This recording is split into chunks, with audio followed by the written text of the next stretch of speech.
The experiential learning program has taught me so much. As a student intern, it's really cool. Really good, valuable experience. All the things I've always wanted to try, I've been encouraged to do here. My coordinators and bosses have been like, okay, like, what do you want to do? Let's just give you the tools that you can go and do it. There is a lot of support, but there's also like I'm learning the skills of, advocating for myself and being able to say this is what I want out of this internship. Working at WKAR, we really get to put our skills to the test. I was always kind of searching for ways to be able to blend both of my interests together. When I came across this program in this field of work, for me, it gave me a lot of inspiration, just like this is a field, this is here, this exists, and there's resources. I'm so thankful for all of the opportunities that I've had here to grow my confidence. Everybody is so helpful and so kind, and I've learned so much already. It's a wonderful program and a perfect space to be able to learn what I love. It's been awesome. It's been a great experience. Definitely has made me consider being in public media. As we finish up at WKAR and enter the workforce, I feel really well-rounded in all of the skills I've learned here, and like I can contribute a lot to the television industry. And I think there is just something really special about it.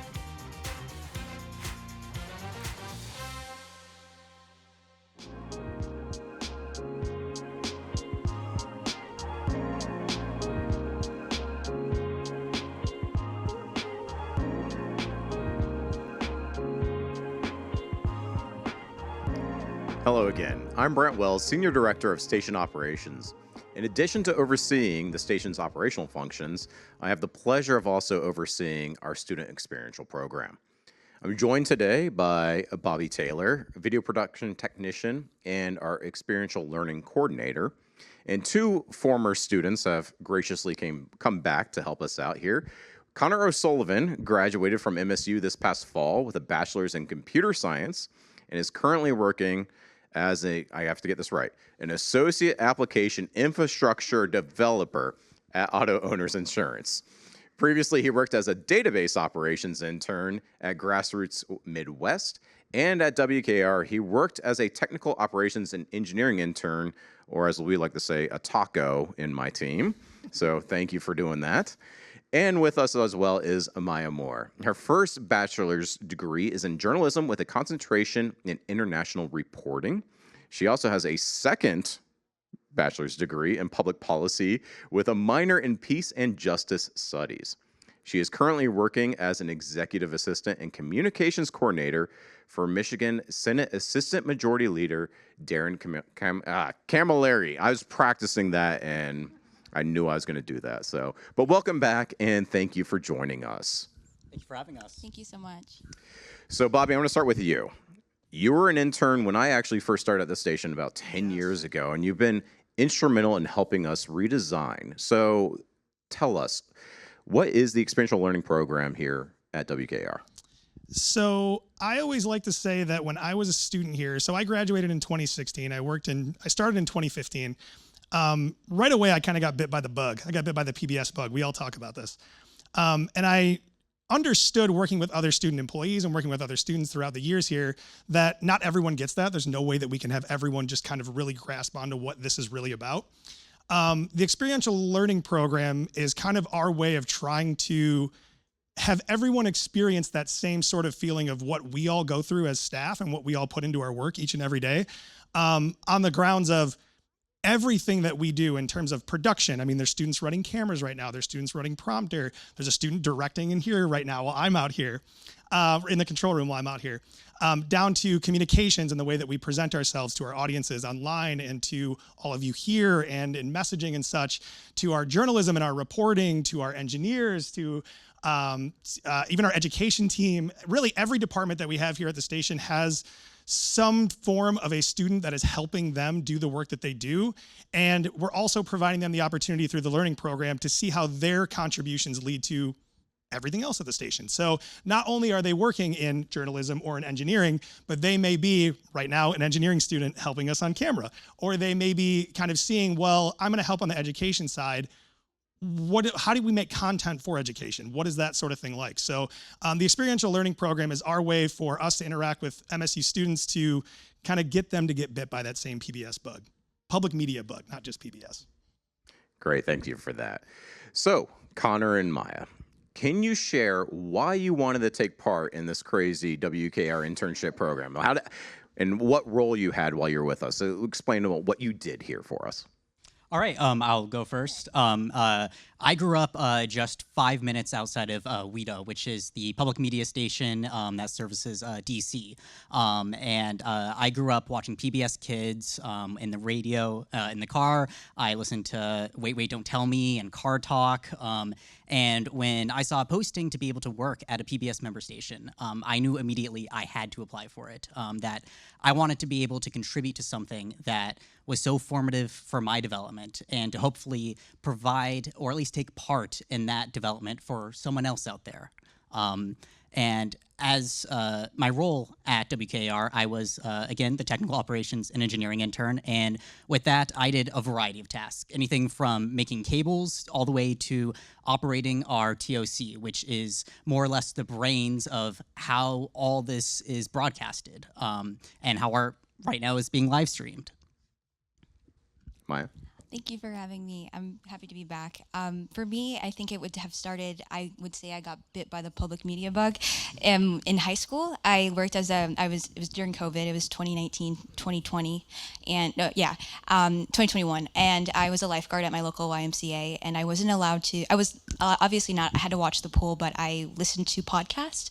And so I kind of got hooked on, it was election year, and I got hooked on the NPR Politics podcast and Up First Next. And so I would consistently, at like 17 years old, listen to these podcasts while I was being a lifeguard watching the swimmers swim. And so I kind of, since then, that's why I chose journalism as my degree, as my first degree. And with that, I had to, and then with journalism, I had political science related classes with your journalism requirement. And so senior year, it came around and I needed my journalism internship experience. And I saw on Handshake, I saw WKR posted, and I was like, this is my opportunity to work at an NPR sister station. And it was just like, as soon as I saw it, I was like, I had to apply. And I think I probably gave you the same story about how I was a lifeguard and I was like, I need to be working for an NPR station. And so that's how I found myself here as a journalism intern. I was here my entire senior year. They gave me the opportunity to stay back for spring semester, and I 100% took that because it was where I found here at WKR where I truly felt like I had developed my identity as a journalist. Prior to that, I had, I guess, I had public policy and I wasn't really leaning into journalism, but once I came here, WKR gave me the tools to really develop as a student journalist and really claim that title as a journalist. And it's where I got to see some of my first work published on air and radio. And it wasn't just writing, I was script writing, I was editing for the first time in the studios. And it was just really exciting to just hear my own voice on the radio. And it was exciting for my own family as well. So I'm just, yeah, that's how I got here. We're lucky to have you all. Bobby, do you want to? Absolutely, Bobby. Can I just add really quickly to that? It's great that both of you are up here too, because I was just talking earlier with our current engineering student about how some of the things that you did when you were here as an intern has kind of set the tone for what other semesters and more interns have. And similarly with you too, Maya.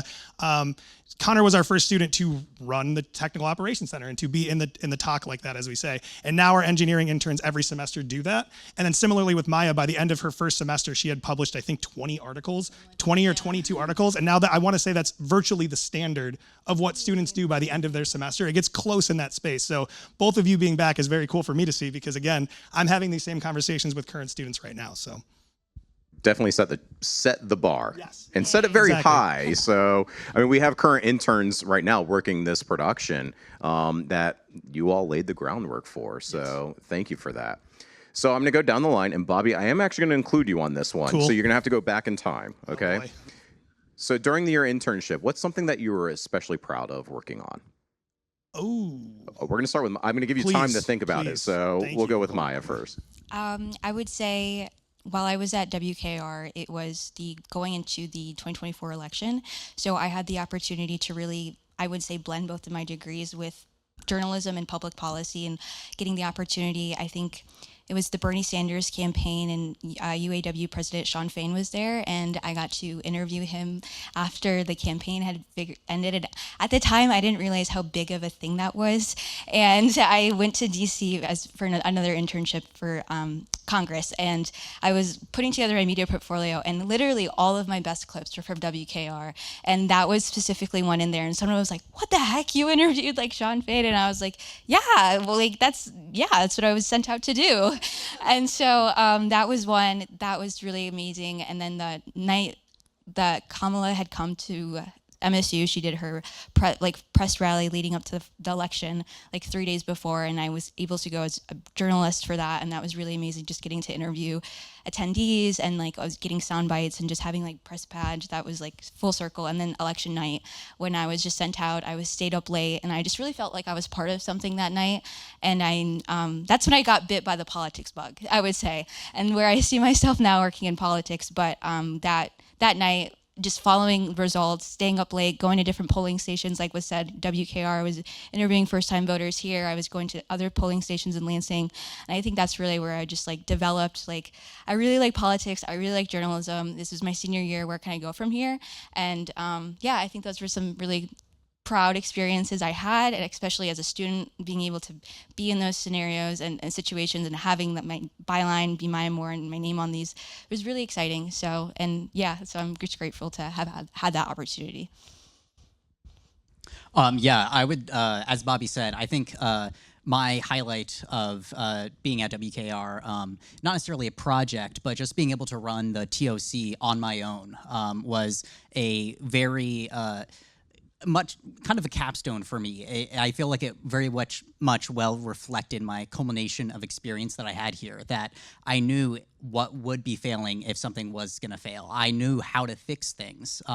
And being a public media station, there's a variety of both legacy and modern hardware and software that we have. And being able to just know the intricacies of all these variety of tools that we use was very much my highlight. This is so hard for me to look back to them, but what I will say is, does anybody remember a show called Quizbusters? Yeah, a lot of people remember Quizbusters. So I remember coming to work here and thinking, what a cool show. And my first, kind of year as an intern, it just didn't line up with my class schedule. And I just remember thinking, next year I am going to make my class schedule work so I can work Quizbusters. And I did that in the fall. And to me, there was something just special about the high energy of everyone's excitement to the kids that come in on Quizbusters. It's their big tournament day, and they had a chance to win a scholarship. And it was a very, very exciting, but also kind of tense time. And for us in production, it's just like doing sports. It's just like doing a live sporting event. And for that in particular, after getting to see so many high schoolers, and even when we did Quizbusters Junior, some middle schoolers coming in and seeing how much fun they had with it, it was just like, oh, this is something totally different. Like, I can't do anything like this in any other job experience. I did actually work for MSU, and I did do sports and things like that. And at the time, I was kind of battling my time between, do I want to work at WKR? Do I want to work in sports? And I leaned more into WKR because of Quizbusters. I was like, this is so fun. This is what I want to do. So I really thought you were going to mention your claim to fame. Bobby is Google famous. Oh. I think you're going to have to correct me. I think if you actually Google video production intern. No. It's broadcast journalism. Just the term broadcast journalism. I thought it had the intern aspect to it, and his picture from his time as an intern will come up. So yes, Mom and Dad, if you're watching the stream at home, broadcast journalism, you can use your phones. So Connor and Maya, so how did this experience shape your understanding of media or storytelling, the importance of public media? How's it shaped your thinking? Okay, I can take so for the importance of public media specifically, I think now more than ever is the accessibility aspect. I think with journalism in general, breaking down really hard to understand topics. As a journalist here, I wrote too much, I found out, and I was able to hone in on those skills and just getting down to the nitty gritty as to what the general public needs to know and should know, and making that as understandable as possible. And I think WKR does that with public media. I think now when I'm reading, especially locally, sometimes I really want to read a local story about what's going on locally, and then I'm hit with a subscribe wall. And it's like, I think now more than ever, I've been opened to how important it is to have accessible public media and have accurate information coming out as well, especially working out in politics. I've seen that translate to my current career, where it's just like breaking down hard to understand legislation. It's similar. You just making, and this is impacting everyday people, so making sure they're actually understanding the legislation that's impacting them and being passed is how I kind of see the correlation with public media and what I'm doing now and how it's so important. Yeah, I would say that I was very much a behind-the-scenes person when it came to my time at WKAR, and I think being on the more technical side of it, I got a very holistic understanding of all the components which goes into television and public media specifically, that there are so many steps that one has to take in order to produce a program. It's not just the talent that's on stage, it's the audio engineers, it's those on camera, it's those in the TOC ensuring that it has FCC compliance, that there are so many steps that have to be done and have to be done well. And I think that's something that WKAR excels at, and that it instills that vigor in its interns to be able to go out into the industry with that determination to have that knowledge of this is the way that things should be done. I mean, you both just touched on it, but do you feel like there was any skills that you got in this internship that you may have missed just in the classroom, for instance? I would say the opportunities to just like have trial and error. I think coming into WKR, like I said, this is where I really found my confidence in journalism, and that wouldn't have been able to do so without the support of its staff, especially in radio. We're a small team, but Sophia truly guided me and built my confidence and really brought me to the journalist that I am today. And I think having the opportunity to get accurate, constructive feedback and just like being able to just trial and error and just also bring my own ideas and pitch my own ideas to what I think as a young student intern can be interesting to the general folk. And I think that's just, I wouldn't have that opportunity in the classroom. I have a journalism degree, yet I did not have the opportunity to do podcasts and editing in the studio and recording myself, and that was only done here in WKR. And it's followed me to where I am at now, and it's been media and portfolios. So I think being able to like have clips from here that have taken just me just so far now is really special and experience that I did not get in the classroom. Yeah, I would say very similarly. I was graduated with computer science, College of Engineering, and what I talked about with a lot of my colleagues in the College of Engineering is that the classroom provides a really good theoretical framework as to how things could go.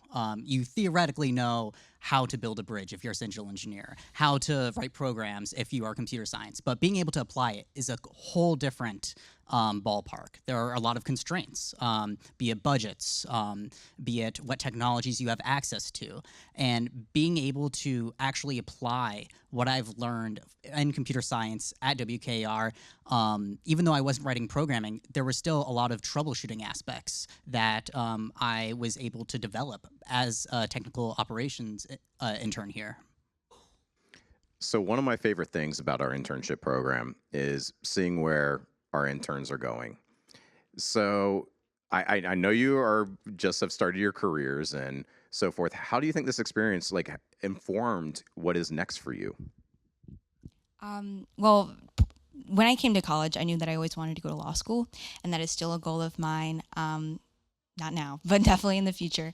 And with that, seeing what's happened within the past year with public media and just in general, like freedom of speech has even pushed me further into wanting to pursue a career in law and studying constitutional law, First Amendment law, like media, anything media related. It's definitely made me more passionate on that journey. I mean, it's definitely taken some time to get timeline straight, but it's still happening, and I know it's happening because I'm upset with what I'm seeing and I want to be part of that solution and change. And so just WKR putting that, passion in me and continuing it is something that I'm excited to just see and fulfill and bring to life. Yeah, I would say that WKAR instilled three things that I I will carry with me when I'm looking at other opportunities that I get. Firstly, having my work be varied. I worked on so many different projects at WKR, and I find that is an environment that I thrive in. That I love being able to go into work and know I might work on this, but I also have an opportunity to work on something else. I am not stuck with the same. I'm not in the same box all day. Another thing that it's really instilled in me is how important mentorship is, and that being at an organization which values the development of me and not just what I'm able to provide. And lastly, this is probably the most important one, is being able to provide back to your community. WQAR does an amazing service of just providing so much programming and knowledge and services for the greater Mid-Michigan area, and even to the entire state. And I think that's something that I will be definitely doing going forward, is knowing what I'm doing and how it can impact my local community. It's great. I love hearing that, and thank you both for being with us. Before, I'm running out of time, but I have one last question for Bobby, because one of the things that I take great pride with WKAR is how we have such a strong legacy of interns. Half our staff were interns at the station and so forth. Can you just share like where some of our former interns are at, or what you've seen with our interns? Yeah, absolutely. It's hard to keep in contact with everybody, if I'm being honest, because it's starting to get so big, over the years, just since I've been here. But it's also very fun to see where, students that were in Maya and Connor's shoes, or students that were in the same shoes of our current students, where they were and now where they are now. So we have students that are mixing audio for Skywalker Sound out in LA. We have students that are the lead audio engineer for Tiny Desk at NPR, so sticking in the public media kind of ecosystem. We have students that have been working with graphics in Marvel and working on Marvel films and things like that. And even just recently, I just heard from someone who reached out to me based off of someone else they talked to about someone who works in NFL films, on the NFL films department, working camera and things. So they really are all over the place. And it excites us because there's opportunities that lead to things like this, where we can have conversations and keep talking. For me personally, it's so cool. This is just like mind-blowing to hear how much work you've all have done since then. There's obviously never a doubt when you all are here that we know you're going to go to do on and great things. It's just so cool to see it happen, and then to have you be willing and interested to still come back and have these conversations that we were having what felt like just yesterday. But really, it's already been a year since both of you, I believe, we're both in 2025, right? Yeah. So it's really cool to see. And currently, I've been telling our students now, I'm like, just so you know, when you leave here, you're still going to hear from me. You're still going to get my emails. You're still going to get my messages. I'll still bother you to come back and talk to us on a panel one day, or really just to keep in touch and see where, your experience here has kind of led you into what path. So it's amazing where they're going, and we look forward to seeing where you're going to go. To our interns that are currently working, thank you as well. We can't do this without you, and we're so excited to see where your careers are going to take you.